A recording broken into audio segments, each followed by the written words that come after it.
L'intimité en question, c'est une série de podcasts pour partager avec vous de multiples réflexions autour du couple, du désir, de l'érotisme et de notre vie sexuelle. Qu'elle soit hétéro, homo ou un peu des deux, je vous souhaite la bienvenue à tous et à toutes.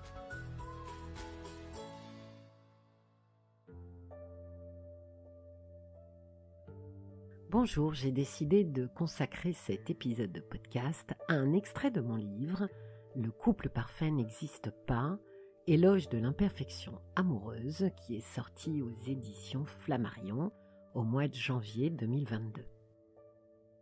Chapitre 1 « Il était une fois ». Je voulais que le monde entier sût combien tu étais, merveilleusement, incroyablement, inimaginablement belle. Te montrer à l'univers le temps d'un éclair, puis m'enfermer avec toi, seul, et te regarder pendant l'éternité. René Barjavel, La nuit des temps. L'amour enflamme l'imagination, celle de Barjavel comme la nôtre, et chacun d'entre nous espère un jour le rencontrer. Poèmes, contes, mythes, romans, chansons, peintures, sculptures, pièces de théâtre, films, photographies. Tous les arts ont exprimé la puissance de ce sentiment au travers de ses délices ou de sa cruauté.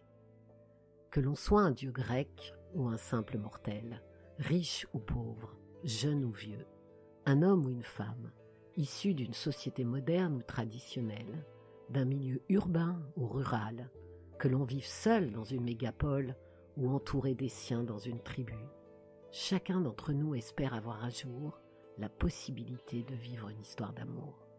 Mieux, nous l'idéalisons tous, romantique, exaltée, parfaite. Après l'avoir longtemps envisagé comme une construction occidentale, il est désormais avéré que la passion amoureuse est quasi universelle. Sur 166 cultures étudiées à travers le monde, 88,5% d'entre elles en parlent. Il était une fois deux personnes unies dans une même ardeur brûlante et magnifiée que rien ni personne ne viendrait contrarier. C'est en effet bien connu. Le monde s'efface sous les pas des amoureux, tandis que son centre de gravité se décale inévitablement vers cet autre que soi fascinant.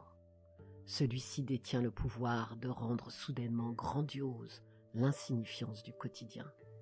Les amoureux se délectent de débuts enchanteurs, leur gourmandise demeure insatiable et leur envie de l'autre inépuisable.